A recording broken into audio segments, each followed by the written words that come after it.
Assalamualaikum warahmatullahi wabarakatuh. Perkenalkan, nama saya Mariska Kurniasa Putri. Saya dari Prodi Pendidikan Luar Sekolah. Di sini saya akan menjawab pertanyaan UTS saya. Yang pertama yaitu jelaskan pengertian dan syarat-syarat profesi pendidikan non-formal. Pengertian dan syarat profesi pendidikan non-formal. Pendidikan non-formal adalah jalur pendidikan di luar pendidikan formal yang dapat dilaksanakan secara terstruktur dan berjenjang. Pendidikan ini berfungsi sebagai pengganti, penambah, dan atau pelengkap pendidikan formal untuk mendukung pendidikan sepanjang hayat.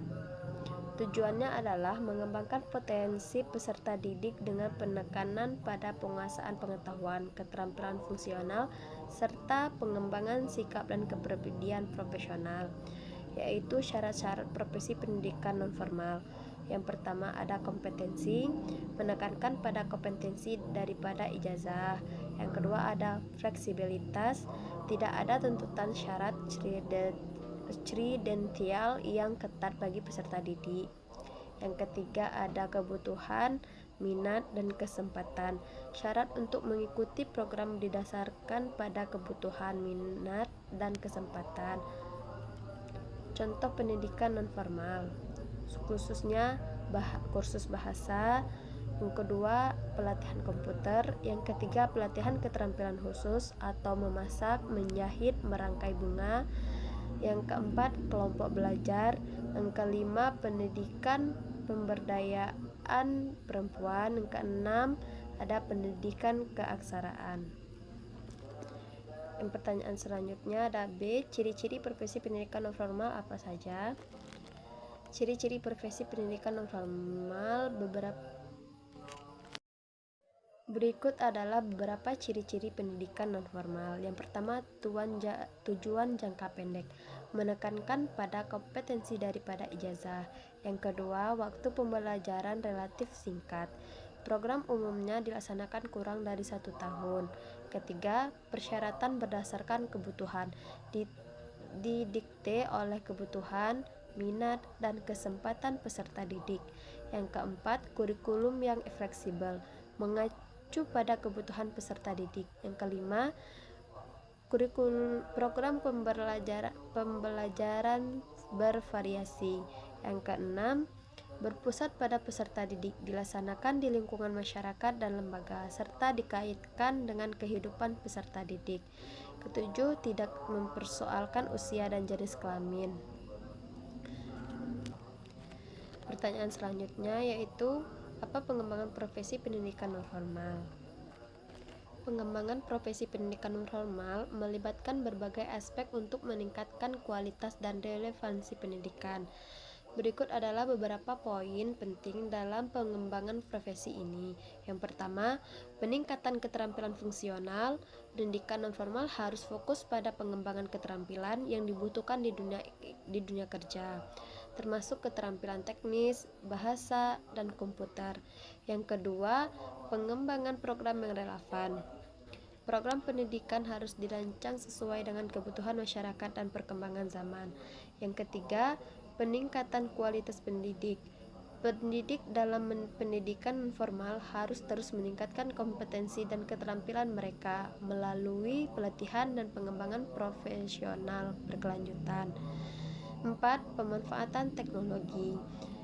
Memanfaatkan teknologi dalam proses pembelajaran untuk meningkatkan efektivitas dan efisiensi pendidikan.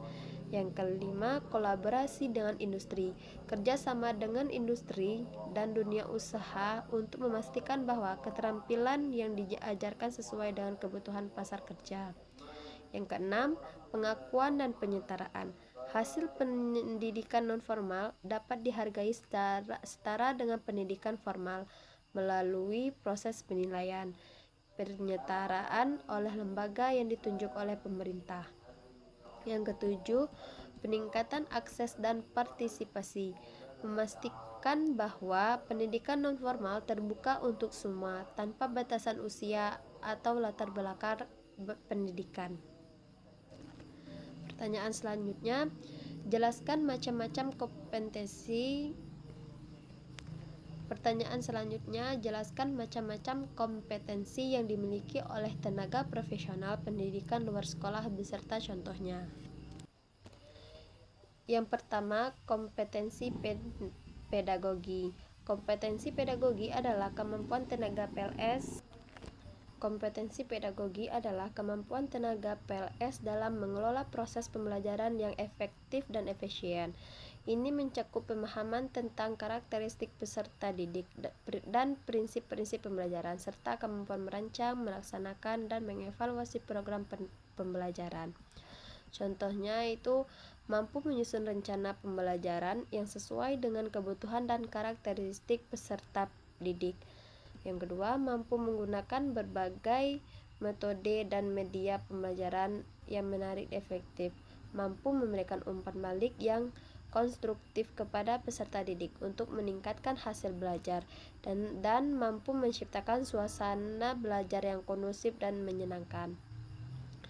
Yang kedua, programnya itu kompetensi kepribadian. Kompetensi kepribadian mencerminkan karakter dan sikap positif yang harus dimiliki oleh tenaga PLS.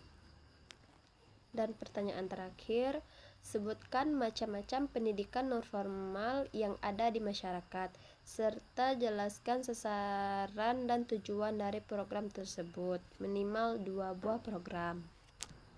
Yang pertama, ada pelatihan keterampilan vokasional, misalnya kursus menjahit, memasak, atau otomotif. Sasarannya, individu dewasa yang ingin meningkatkan keterampilan untuk mencari pekerjaan atau melalui usaha sendiri, remaja putus sekolah atau yang tidak melanjutkan pendidikan non-formal, ibu rumah tangga yang ingin memiliki keterampilan tambahan untuk meningkatkan pendapatan keluarga.